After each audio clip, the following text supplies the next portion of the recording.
Bonsoir, je m'appelle Daël. Je voulais remercier Radio 3 Anges qui m'a contactée pour ce petit moment. Alors du coup, on m'a pas présenté comme un moment de santé, mais un moment de cosmétique, parce que je fais la différence entre les deux. Donc du coup, ce soir, j'ai préparé plus des soins de cosmétique que des soins de santé.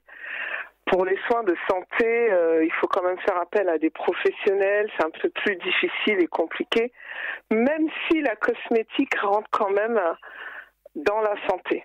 Si on a de bons cosmétiques, en général, on a la peau en tout cas est en meilleure santé. Alors, puisque l'OMS décline la santé comme un état de complet bien-être.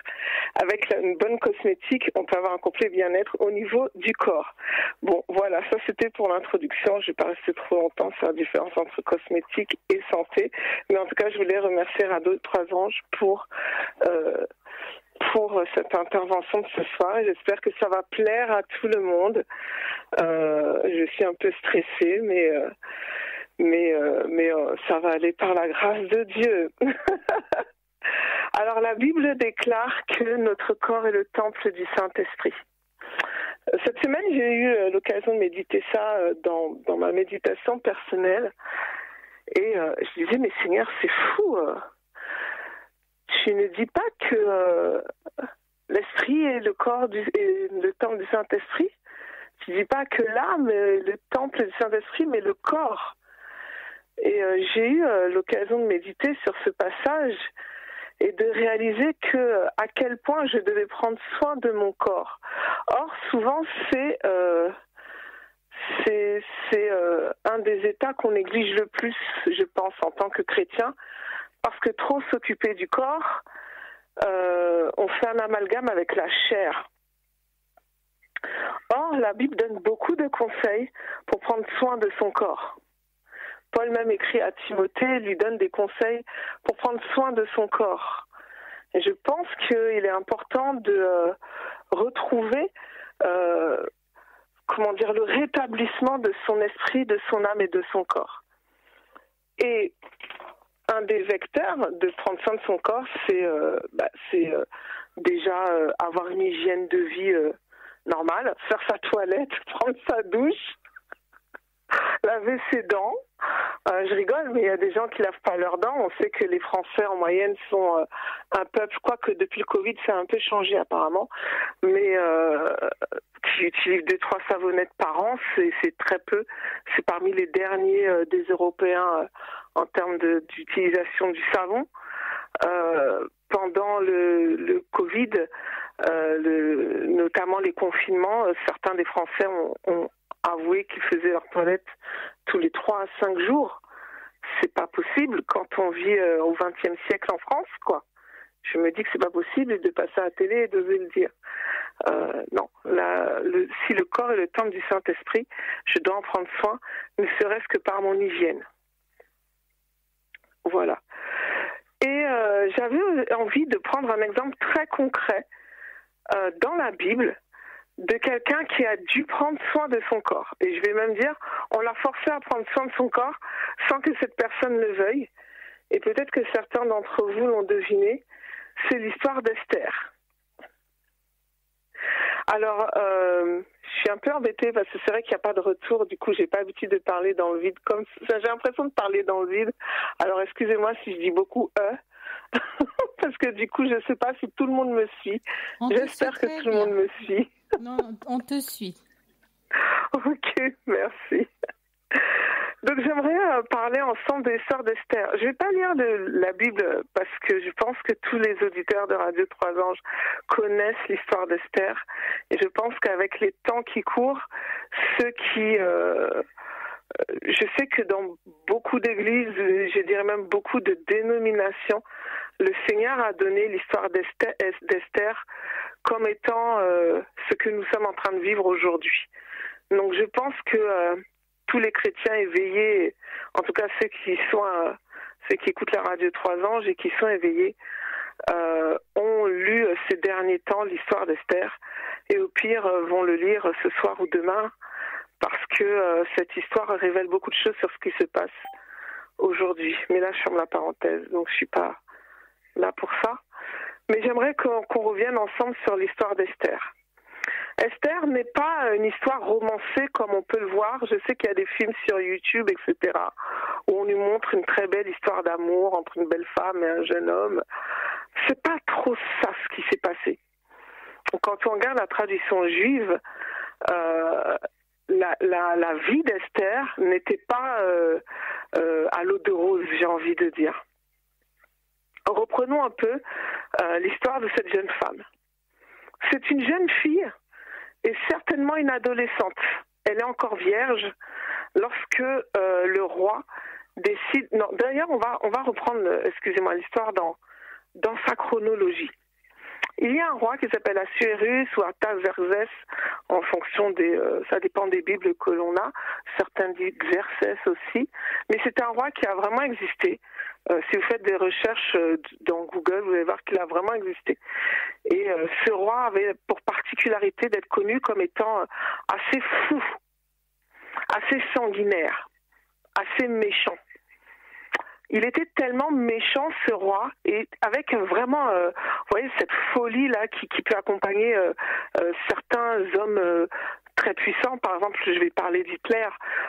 Pour moi, il y avait une forme de folie, vous voyez, c'est ces hommes-là qui font des choses ignobles. Il était tellement fou, il était tellement toujours en colère, toujours énervé.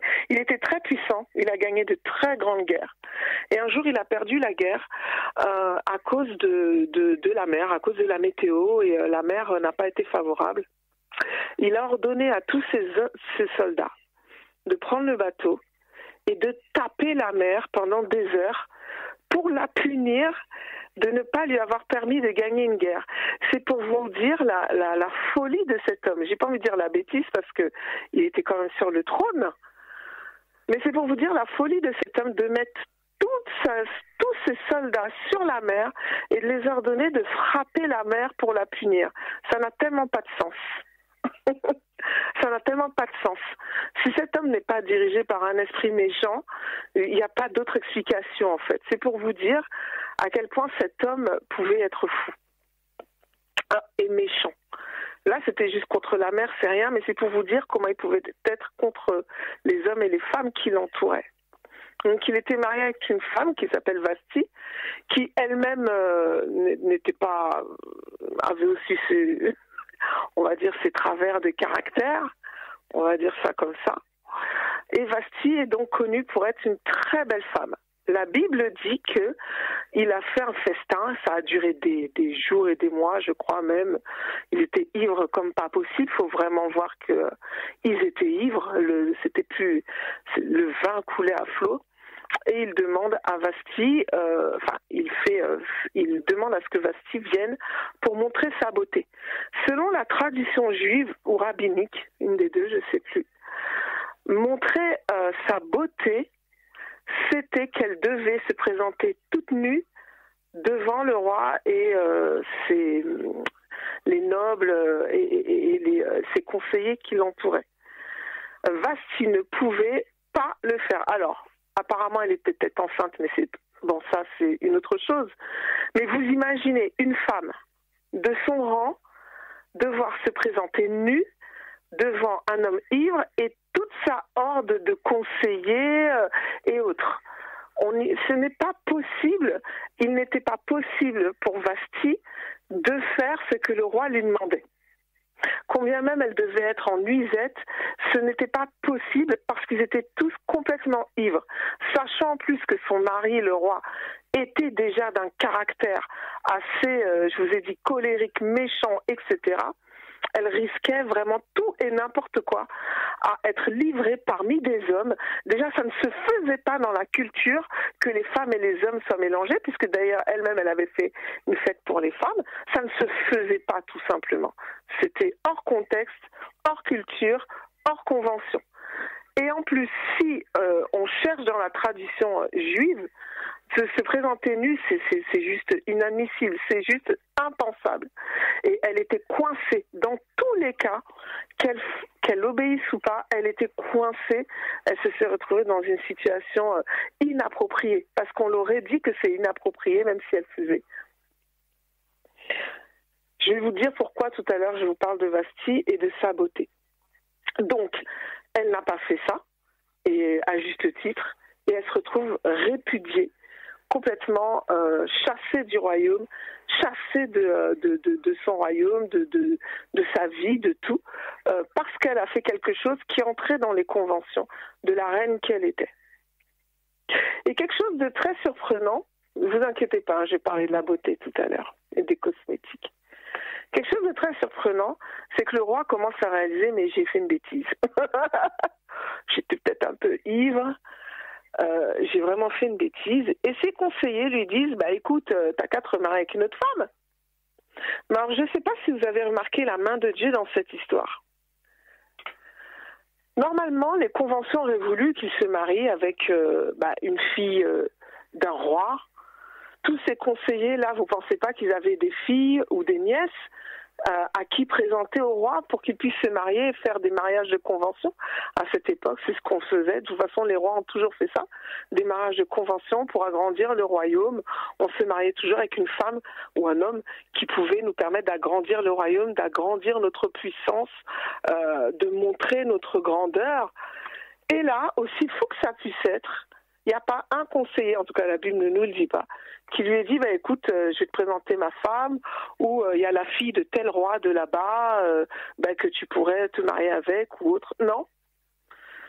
On lui propose de prendre toutes les belles jeunes filles du royaume, et puis tu vas prendre celle la plus belle. Réalisez que ça n'a toujours pas de sens. Ça n'a pas de sens humainement parlant, mais Dieu est au contrôle. Dieu est au contrôle. Et la beauté peut être un don de l'esprit, j'ai envie de dire. Alors je sais que je vais choquer les gens. Un don, parce que c'est vrai que des fois on a tendance à associer la beauté à Jézabel et tout ça. Mais Dieu peut se servir de ça pour vous faire accomplir le dessein qu'il a pour vous et pour tout un peuple. Et donc, on se retrouve avec une jeune fille qui s'appelle Hadassa au départ. C'est une jeune fille vierge. Et à cette époque, vous savez, on mariait les filles entre 13 et 15 ans. Donc, c'était une adolescente. Et quelque chose de très particulier chez cette jeune Hadassa, c'est certainement que c'était, entre guillemets, une fille pauvre. En tout cas, c'était pas une fille de la caste des nobles, c'était pas une fille qui fréquentait les rois ou des souverains ou des suzerains ou peu importe. C'était entre guillemets, j'ai envie de dire, une jeune fille des champs. En plus, elle a été élevée par son cousin. Alors, plus on avance dans les recherches, avant on hésitait entre le cousin et l'oncle, mais là apparemment, les dernières recherches actuelles, on pencherait plus vers son cousin. C'est-à-dire que pour une raison qu'on ignore, avant il y avait toujours un oncle pour vous prendre, et là pour une raison qu'on ignore, ça ils ont tous vraiment été tués, ça on estimait que c'était une bouche entre eux et on voulait pas s'occuper d'elle, et donc du coup le cousin là s'est occupé d'elle, il a fait comme il pouvait. Mais c'est dire qu'elle a été élevée un peu à la garçonne, un peu à la vite fait, j'ai envie de dire, parce que ses parents étaient morts. Vraiment, elle n'a pas pu bénéficier d'une bonne éducation de noblesse, j'ai envie de dire. Et elle a beau être belle, certainement qu'elle avait une peau, entre guillemets, à désirer. Ce que j'appelle une peau à désirer, c'est certainement qu'elle avait des gerçures, certainement qu'elle devait aller au champ, peut-être qu'elle avait des mycoses aux pieds. Oui, j'ai envie de parler de tout ça parce que la Bible parle de tout ça. Et j'ai envie de sortir un peu du schéma qu'on a de cette jeune Esther, si belle, si merveilleuse. Oh là là, non, elle avait peut-être des gerçures, et elle avait peut-être des mycoses, elle avait peut-être des inflammations, certainement, des piqûres d'insectes, de moustiques ou peu importe, sur son corps. Et j'aimerais aussi qu'on remette les choses dans leur contexte. À cette époque, l'eau était rare. Alors bien sûr qu'il y avait de l'eau, les gens avaient besoin de boire. Ce que je veux dire, c'est qu'on n'utilisait pas tellement l'eau pour les soins corporels. L'eau coûtait entre guillemets cher, fallait faire des puits, etc. L'eau servait à se laver les pieds, à servir de l'eau, à faire à manger, etc. Mais on n'utilisait pas l'eau comme nous aujourd'hui pour faire des soins quotidiens. Ça, c'est dans les films de Cléopâtre qu'on voit ça. Mais ce n'était pas tout à fait la réalité. À cette époque-là, on privilégiait, pour prendre soin de la peau, on privilégiait plutôt les soins à l'huile. Et c'est une très bonne chose, les soins aux huiles végétales. Et c'est une excellente chose que le Seigneur a donnée à l'humanité, les huiles. Moi, je pense que si le peuple a pu marcher 40 ans dans le désert sans avoir les pieds qui enflent, etc., c'est parce que le Seigneur aussi leur a donné la connaissance des plantes qui les entouraient et de pouvoir se soigner avec. Parce que lorsqu'on fait l'étude des plantes et des fleurs, on va réaliser que ça pense à toutes choses. Toutes choses peuvent être guéries par les plantes et les fleurs et la pharmacopée biblique, j'ai envie de dire. Bref, mais là, je ferme la parenthèse. J'aimerais vous avouer quelque chose. Un cosmétique de nos jours est composé à 80% d'eau. Et ça, c'est le meilleur des cosmétiques, j'ai envie de vous dire. Des choses bio, bien propres. En général, c'est composé de moins de pourcents d'actifs. 80% d'eau, ça veut dire seuls 20% d'actifs. C'est pas beaucoup. Et comme je vous dis, des fois c'est 5% quand je lis les compositions. Des fois c'est 2%. Et c'est déjà même arrivé que je vois du 0,2% d'actifs. Tout le reste c'est de l'eau. Si vous faites des cosmétiques maison, maximum 30% vous pouvez mettre. C'est tout. Or, d'après vous, qu'est-ce qui contient le plus d'actifs? L'eau ou une huile végétale? Eh bien, c'est une huile végétale. Les huiles végétales contiennent en général des oméga 3, des oméga 6, des oméga 9, des vitamines, des minéraux. Les huiles végétales apportent la santé au corps, apportent la santé au visage, apportent la santé aux cheveux, apportent la santé aux ongles, apportent la santé aux muqueuses et même apportent la santé globale lorsqu'elle est prise en interne. Toutes les huiles conviennent, enfin, il y a des huiles pour tous les types de peau qui existent. Et même des huiles peuvent être utilisées sur les plus petits. On sait par exemple qu'en Afrique, on masse avec le karité depuis la naissance, sans problème. Alors on ne devrait pas se passer des huiles. On aime trop nos crèmes et on oublie que de nos crèmes, y a des huiles qui sont dedans et c'est ça qui nous soigne le plus que l'eau qui est contenue dans la crème. Alors, j'aimerais qu'on revienne à Esther un moment. Comme je vous disais, on sait qu'elle est belle, mais à mon avis, elle ne devait pas avoir une peau magnifique. Alors, attendez, parce que je suis en train de lire mes notes et forcément, je n'ai pas fait les choses dans l'ordre de mes notes. Certainement qu'Esther devait avoir les cheveux abîmés, peut-être qu'elle avait les cheveux loxés, peut-être qu'elle avait les cheveux emmêlés, peut-être qu'elle avait les cheveux brûlés par le soleil. Comme je vous ai dit, elle avait peut-être des mycoses aux pieds, aux mains, les lèvres gercées, peut-être qu'elle avait de l'eczéma, tellement c'était une fille stressée, de ne pas connaître ses parents, d'avoir été enlevée par des étrangers, par un peuple étranger et étranger à sa religion, un incirconcis notoire, un méchant comme pas possible. Peut-être qu'elle souffrait de stress, d'eczéma et de maladies de peau de la sorte. Et comme je vous disais, il y a des huiles végétales qui traitent de toutes ces choses. Alors, ce soir, on va distinguer deux types d'huiles qui étaient utilisées certainement au temps de la Bible. Et avec ces deux types d'huiles, on va pouvoir créer ensemble des élixirs ou des sérums pour prendre soin de notre peau. Premièrement, les huiles végétales. Alors, je pense qu'on connaît tous ces huiles végétales. C'est un liquide lipidique qui est extrait du broyage d'un fruit ou d'un noyau. Et il est recommandé de les choisir extra vierge, première pression à froid, bio de préférence. Pourquoi? Parce que certains extraient des huiles en les chauffant et forcément en les chauffant, vous perdez des vitamines. L'avantage des huiles végétales, c'est que vous pouvez vous amuser à faire plein de mélanges chez vous, plus ou moins d'une telle huile, plus ou moins d'autres. Ça ne crée pas de problème. Et pratiquement toutes les huiles ont des propriétés réparatrices, émollientes, hydratantes. Alors, une huile n'hydrate pas comme l'eau. Quand on parle d'une huile hydratante, ça veut dire qu'elle permet de garder l'hydratation de l'eau. Lorsque vous buvez, vous hydratez votre eau, mais l'eau que vous avez a tendance à s'évaporer, soit par la sueur, soit par autre chose, et les huiles permettent que l'hydratation de votre peau s'évapore le moins possible. Même une peau grasse peut prendre de l'huile. Il faut choisir des bonnes huiles et ça va lui permettre de réguler justement sa production de sébum. Donc les gens à la peau grasse, vous devez vous mettre des huiles plus que des crèmes même. Et deuxièmement, on va parler d'huiles essentielles qui sont, elles, extraites par distillation d'une plante ou d'une résine. Une huile essentielle constitue l'essence d'une plante et contrairement à son nom, elle ne contient pas de lipides. Si vous voulez, pour preuve, amusez-vous à mettre une huile essentielle et une goutte d'huile végétale sur une feuille. Vous verrez qu'au bout d'un moment, là où il y avait l'huile essentielle, c'est totalement évaporé et il n'y a pas de tache, tandis que l'huile végétale laissera une tache sur votre feuille. Voilà. Et une huile essentielle est très puissante. En général, dans les cosmétiques, on ne les met pas à plus de 2%. Voilà.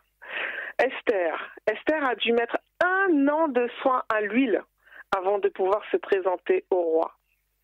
1 an pour avoir une peau parfaite, similaire à celle de Vasti. Elle avait beau être belle, mais ça met du temps de pouvoir retrouver une réparation et une régénération de toute la peau. Pour Esther, ça a mis 1 an.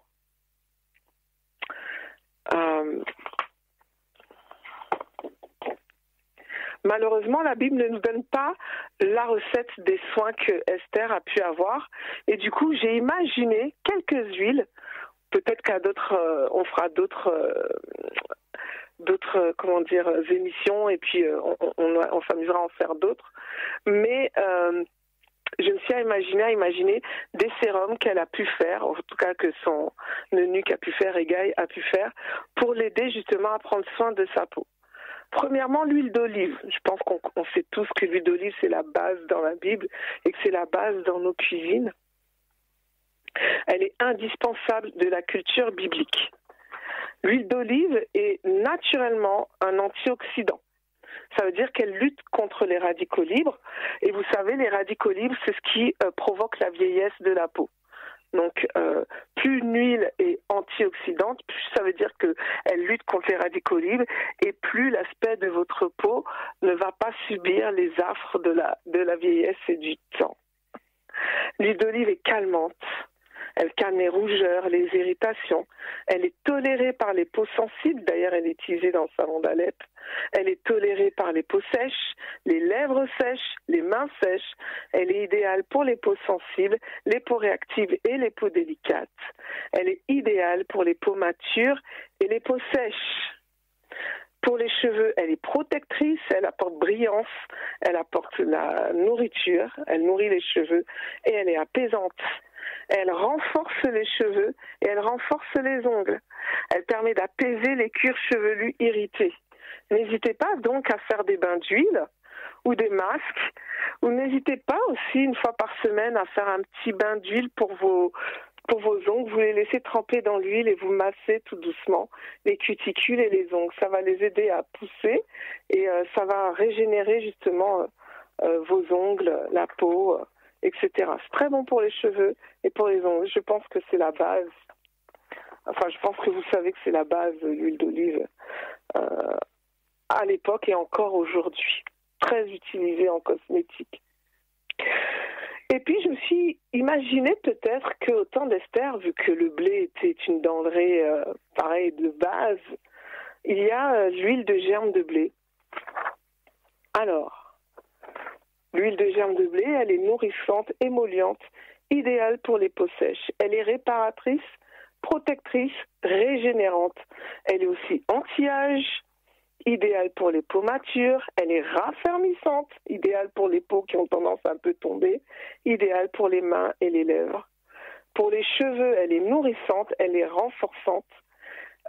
Elle est idéale pour les cheveux fourchus, les ongles mous, les cheveux secs. Mais qu'est-ce que ça veut dire? Si vous avez ces deux huiles, vous avez le droit de faire un mélange pour pouvoir les masser sur votre visage, les mains, pareil, faire des petits bains d'huile aussi sur votre cuir chevelu. Vous pouvez vous faire un petit sérum le soir avant de vous coucher. Après vous êtes lavé le visage, eh bien au lieu de mettre votre crème de nuit, mettez quelques gouttes d'huile de germe de blé et ou d'huile d'olive. Et puis, vous massez votre visage avec tout doucement. Et après, si vraiment vous en avez besoin et envie, vous pouvez mettre votre crème ou pas. La nuit est quand même le moment où la peau se régénère le plus. N'hésitez pas à bien nettoyer votre peau le soir, surtout mesdames, à vous démaquiller et à vous masser avec quelques gouttes d'huile parce que c'est surtout la nuit que la peau récupère tous ses actifs parce qu'elle n'est pas contrecarrée par les activités du jour et la pollution et toutes ces choses. Pensez d'ailleurs à changer votre thé d'oreiller assez souvent. Ne la gardez pas 6 mois. Voilà, je rigole, mais bon. Voilà. Et il y a une autre huile que j'avais envie de vous présenter, c'est l'huile de dattier du désert. Alors la Bible ne parle pas d'huile de dattier, comme je vous disais, hein, c'est moi qui imagine ces choses. Mais comme l'huile de germe de blé et l'huile d'olive sont assez épaisses, eh bien certaines peaux vont préférer des huiles un peu plus légères. Et l'huile de dattier est idéale, elle est légère. Elle est nourrissante, régénérante, réparatrice. Elle est antioxydante. Donc, rappelez-vous, tout ce qui est antioxydant, en gros, c'est anti-vieillesse. Elle est idéale pour les peaux sèches, pour les peaux normales, pour les peaux mixtes, pour les peaux acnéiques. J'ai pensé à cette huile parce que Esther, c'était une adolescente. Peut-être qu'elle avait des petits problèmes d'acné. L'huile de dattier est idéale à masser. L'huile de dattier est idéale pour les peaux rugueuses. L'huile de dattier est antimicrobienne et notamment pour tous ceux qui ont des boutons de fièvre. Vous pouvez masser l'huile de dattier sur vos boutons de fièvre. Et en plus, l'huile de dattier est antimycosique. Elle lutte contre les infections cutanées. Elle est idéale en massage. Elle est apaisante. Et si vous avez des problèmes de rhumatisme, vous pouvez vous faire des petits massages avec l'huile. Alors, rappelez-vous ce que je vous disais. Pour vous faire un sérum ou une élixir, vous pouvez prendre soit l'huile du dattier, soit l'huile de germe de blé, soit l'huile d'olive, soit vous pouvez vous faire un mélange de 2 ou de ces 3 huiles. Vous pouvez vous faire un mélange de toutes les huiles végétales que vous voulez. Il n'y a pas de problème.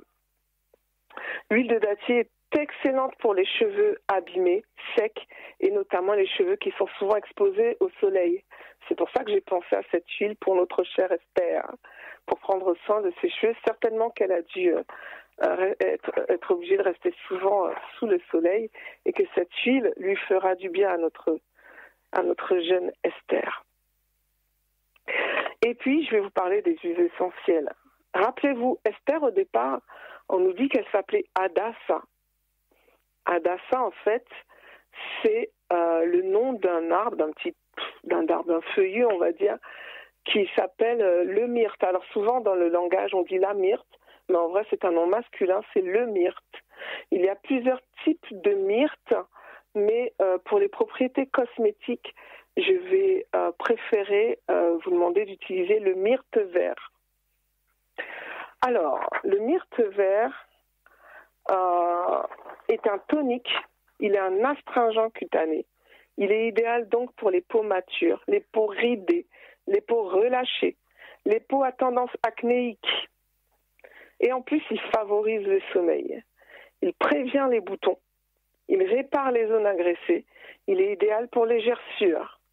Eh bien, comment faire avec une des huiles que je vous ai présentées, ou 2 ou les 3 huiles? N'hésitez pas à faire un petit mélange de 100 ml et vous pouvez rajouter 20 gouttes d'huile essentielle dedans. Et ça vous fait un excellent élixir, comme je vous disais avant de vous coucher. Alors vous pouvez faire aussi le matin et ou le soir, avec du myrte vert. Pour Esther, on nous parle de la myrrhe. La Bible, au moins, nous parle de ça, la myrrhe. La myrrhe, c'est une excellente huile. C'est une huile que j'aime beaucoup. J'aime énormément son odeur. Alors, excusez-moi, dans mes notes, tout est mélangé.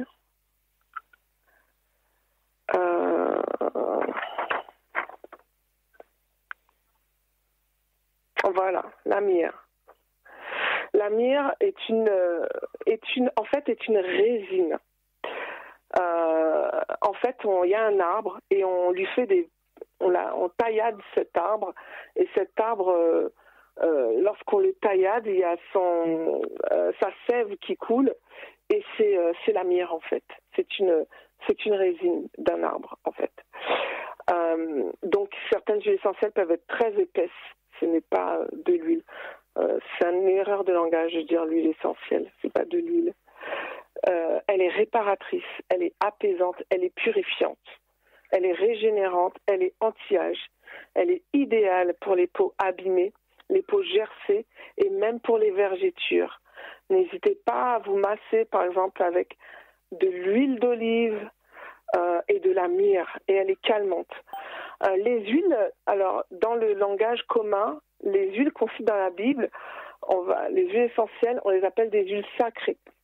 Je connais des professeurs d'huiles essentielles qui ne sont pas chrétiens, mais respectent beaucoup les huiles essentielles citées dans la Bible, et ils les appellent des huiles sacrées. Donc la myrrhe, l'encens, ces choses comme ça. Et l'avantage de ces huiles dites sacrées, c'est qu'elles sont très puissantes. Il n'y a pas besoin de beaucoup de gouttes pour pouvoir les mettre dans vos produits. Personnellement, je dirais un grand maximum de 15 gouttes pour 100 millilitres d'huile. Et vous mettez ça sur votre visage, vous massez ça le matin et ou le soir avec un flacon d'huile. Ce sera vraiment parfait pour vos problèmes de peau. C'est vraiment une huile excellentissime, une huile essentielle magnifique, très belle. Enfin, je dis belle, mais en fait, elles sont très bonnes. Elle apporte vraiment quelque chose, et en plus, elle est calmante. Ensuite, comme Hadassah ou Esther est une jeune adolescente pleine d'acné, bon, je vous embête quand je dis ça, il y a une huile que je vais vous présenter, mais qui n'est pas dans la Bible, et je ne pense pas qu'elle était connue.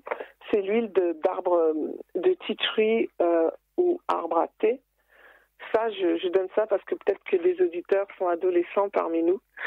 Elle est l'huile de tea tree, mais peut-être que je la présenterai une autre fois, elle est antibactérienne, fongique, antifongique, antivirale, antiparasitaire, anti-inflammatoire. Elle lutte contre les aftes, les abcès, les gingivites, les caries, les mycoses, les vaginites, la gale, la teigne. Elle purifie, elle assainit le cuir chevelu. Alors pourquoi pas, lorsque vous faites votre bain d'huile avec l'huile d'olive ou une des 3 huiles, rajouter quelques gouttes de tea tree pour apaiser votre cuir chevelu et peut-être lutter contre les champignons ou autres que vous pouvez avoir dans les cheveux. L'huile de tea tree, c'est un indispensable à avoir à la maison, l'huile essentielle de tea tree. Tous les jours, vous pouvez vous brosser les dents avec juste une goutte sur la brosse à dents. Vous brossez votre bouche et après vous mettez votre pâte dentifrice et vous brossez votre bouche. Je peux vous dire que je faisais beaucoup d'aftes et ça n'arrivait pas à guérir. Une fois que j'ai laissé tomber les médicaments et que j'ai utilisé juste cette goutte d'huile essentielle, en 2 jours mes aftes partaient. Donc je suis une pro titui. J'ai presque fini là, je vois que l'heure est passée très vite. Donc une goutte d'huile essentielle, c'est vraiment une huile à avoir chez soi. Et pour toutes les personnes qui ont des problèmes d'acné, eh ben vous mettez une goutte 2 fois par jour sur les boutons, et en général le lendemain, 2 jours après, le bouton a déjà séché. Voilà, pur, je dis bien pur. J'ai envie de vous présenter une dernière huile qui n'a pas été présentée dans le livre d'Esther, mais qui est très présente dans la Bible. C'est l'huile essentielle d'encens. Je ne peux pas parler de la myrrhe sans parler de l'encens. L'encens au Liban, pareil, c'est une résine. Donc pareil, elle est issue d'un arbre qu'on taillade, et la sève, c'est cette résine qu'on récupère et qui est l'encens. Elle est cicatrisante. J'aime énormément l'huile d'encens, je trouve qu'elles sont très bonnes. Elle est cicatrisante cutanée, réparatrice, régénérante. Elle lutte contre les peaux sèches, les peaux matures, elle est anti-âge. et contre les squames, c'est-à-dire les peaux qui pèlent souvent en fait. Pareil, comme je vous disais, ces huiles dites sacrées, les huiles bibliques, 0,5%, ça fait 20 gouttes maximum dans votre élixir, dans votre sérum d'huile.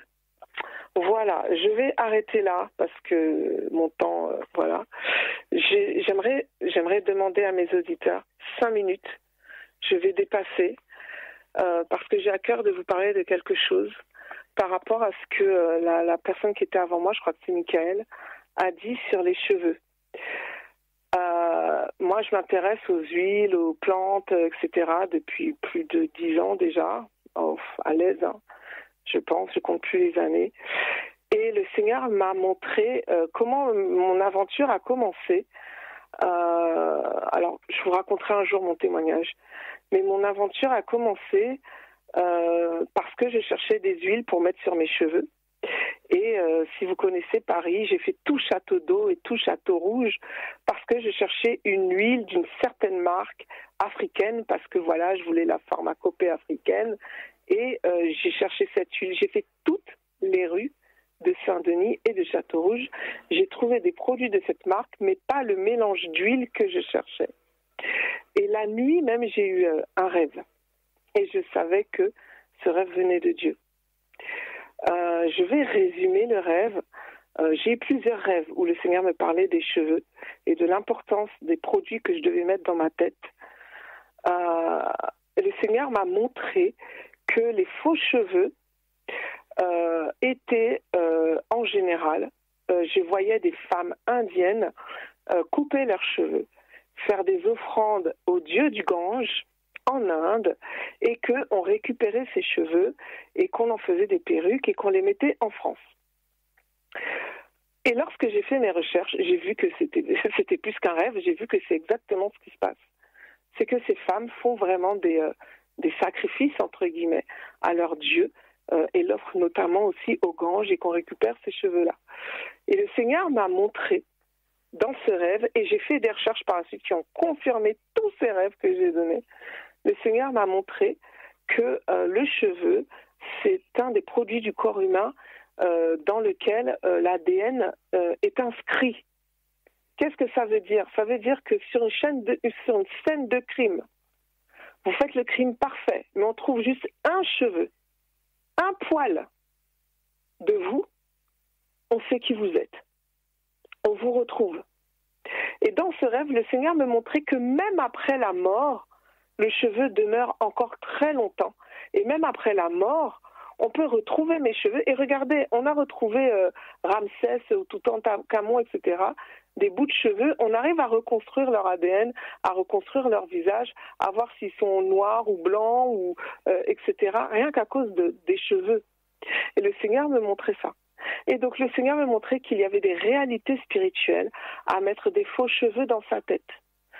Il faut savoir que ces femmes indiennes qui font des sacrifices font partie de la caste. En Inde, il y a plusieurs castes, et la caste la plus pauvre, la plus dégueulasse, la caste vraiment que ils ont droit qu'à nettoyer les fientes de pigeons par terre. On les méprise, c'est la caste des intouchables. Ça s'appelle la caste des intouchables. Cette caste-là est la plus basse en Inde, et vous pouvez pas, si vous êtes intouchable, c'est mort pour votre vie. Vous pouvez pas monter, vous pouvez rien faire, vous êtes condamné à la pauvreté, à la misère. Et le Seigneur m'a montré dans un rêve que lorsque je viens et que je mets une perruque, pourtant, vous savez, je mettais pas de perruque, hein. Le Seigneur m'a alerté sur les cheveux, alors que moi, je mettais pas de perruque. C'est très marrant.